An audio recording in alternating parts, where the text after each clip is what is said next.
Secretary General, Excellencies, ladies and gentlemen. Sweden had a warm summer this year. My 4-year-old daughter has been very keen on swimming. She loves to swim, just like I did when I was a child. And like most parents, I want to say yes when my child wants to play in the water. But this summer, many parents in Sweden had to say no to their children wanting to jump into the sea, because the water was not healthy. Instead, it was a brownish mess of toxic algal bloom.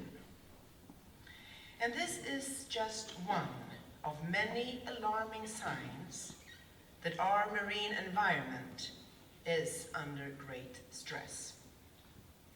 A third of the Baltic Sea now has so little oxygen that it is hard or even impossible for fish to live and breed. This means that things that we for generations have taken for granted are going to be difficult or even impossible for our children to enjoy, like a swim on a warm summer day or being able to eat the fish that they actually catch themselves. It makes a mother sad to have to say no to her child's desire to swim. But still, I know that this is nothing compared to the losses that other mothers are suffering around the world. Like the mother whose child is thirsty, but she has only dirty water to give. Or the mother who can't work because fetching water for her family takes up half of her day.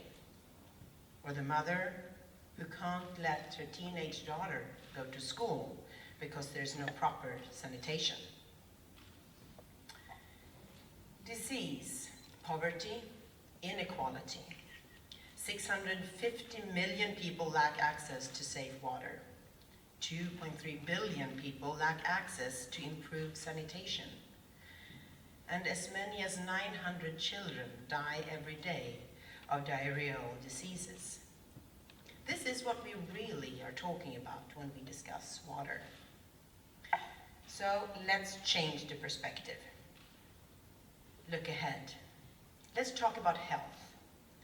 Talk about economic development and equal opportunities for boys and girls. Because this is what we can achieve if we make the right decisions about water today. According to the 2016 United Nations World Water Development Report on Water and Jobs, 3 out of 4 jobs worldwide are water dependent. 3 out of 4. The report also shows that there is a positive correlation between water investments and economic growth. So, investing in safe drinking water and sanitation is, in fact, investing in health. And it is also investing in access to education, in jobs, and in sustainable economic growth. I am honored to have been appointed by the United Nations Secretary General Ban Ki-moon as an advocate to promote the global sustainable development goals. I'm grateful for the opportunities it has brought me to learn more about the challenges that we face, about poverty, inequality, and climate change. One key insight is that the 17 global goals are not a list of targets, but rather a network or a system. And the only way to achieve one goal is by working on all of the goals. It is like a wristwatch. If you lose just one of the cogwheels, it will stop, and you're likely to be late, and maybe very late. And there is no such thing as spare time here. There is, in fact, no time to waste at all.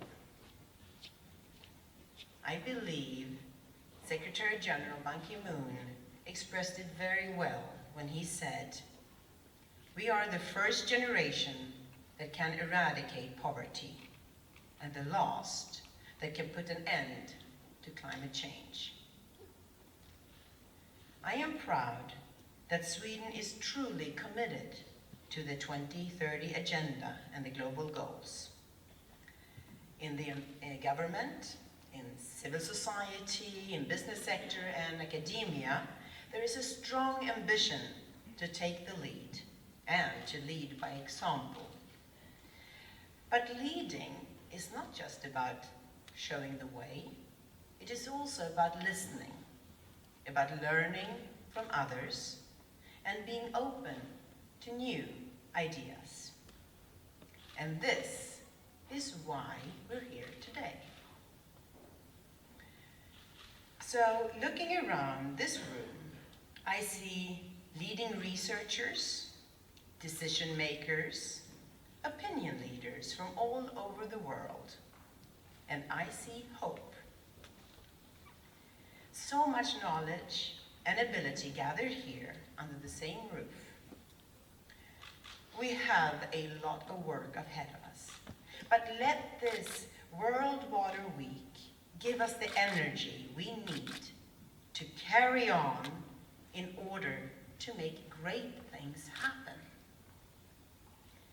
The former Secretary General of the United Nations, Dag Hammarskjöld, once said, "No peace which is not peace for all, no rest until all has been fulfilled." Thank you.